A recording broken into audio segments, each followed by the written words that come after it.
ഇവിടെ കോളേജിനെ കുറിച്ച് പറഞ്ഞു. സ്വകാര്യ മേഖലയിൽ എയ്ഡഡ് കോളേജസ് കൊടുക്കാൻ തീരുമാനിച്ചപ്പോൾ എൻ്റെ മനസ്സിൽ ഓടിയെത്തിയ പേര് സായിഗ്രാമാണ്.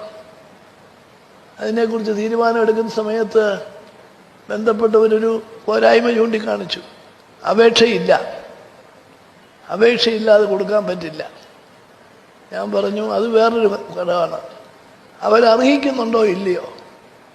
അവർ പറഞ്ഞു അർഹിക്കുന്നതാണ്, 100% അർഹിക്കുന്നതാണ്. എന്നാൽ അവരുടെ പേര് ആദ്യമായിട്ട് എഴുതാൻ പറഞ്ഞു. കോളേജ് അനുവദിക്കാനെടുത്ത തീരുമാനം അങ്ങനെയാണ്. അതിന്ന് ഏറ്റവും നല്ല നിലയിൽ ആ കോളേജ് ചുരുങ്ങിയ സമയത്തിനുള്ളിൽ കൊണ്ടുവരാനും അവർക്ക് സാധിച്ചിട്ടുണ്ട്.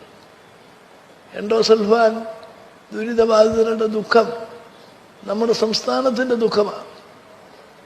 അതിന് പരിഹാരമുണ്ടാക്കാൻ സഹകരിക്കാവുന്ന എല്ലാവരെയും സഹകരിപ്പിച്ചപ്പോൾ അതിനെയും മുൻപന്തിയിലേക്ക് സായിഗ്രാം വന്നത്, അത് കേരളത്തിലെ ഏത് ധന്യമായ പരിപാടികളിലും സായിഗ്രാമിൻ്റെ പങ്കാളിത്തം, ശ്രീ അനന്തകുമാറിൻ്റെ പങ്കാളിത്തം ഉണ്ടാകും എന്നുള്ളതിൻ്റെ വ്യക്തമായ ഉദാഹരണം.